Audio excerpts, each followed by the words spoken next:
Trending online ang ABS-CBN network ngayong araw.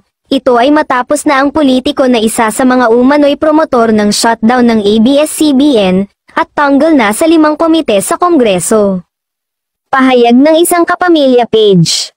Tila hindi nasadyep ng kanyang kupas ng kapangyarihan ang isa sa mga politiko na nananatili pa ring nakaupo sa pwesto matapos siyang tanggalin sa 5 komite na hawak niya sa Kamara de Representantes. Ngayong araw na ito, September 26, sinipa na ang tumatayong kinatawan ng party list na sagip na si Rodante Marcolita bilang miyembro ng Commission on Appointments at House Committees sa Energy, Justice, Public Accounts at Constitutional Amendments. Si Marcolita ay kilala ng publiko bilang isa sa 70 na politiko na pumabor na ibasura ang sana ay panibagong prangkisa ng ABS-CBN.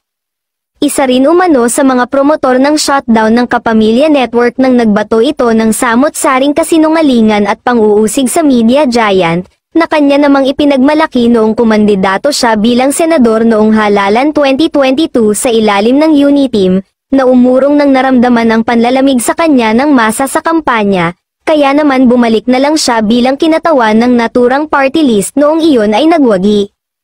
Sapagkat ang ganito sa pwesto ay muling nabuhayan ang mga kapamilya fans sa panibagong bukas na muling mabigyan ng panibagong prangkisa ang ABS-CBN, nauna nang inihayag ng network na wala pa sa interes nila sa ngayon ang prangkisa ay hindi naman nawawalan ng posibilidad na muling mag-grant ang network ng bagong prangkisa lalo na ang mga naniniwala at nagtitiwala sa mga kapamilya.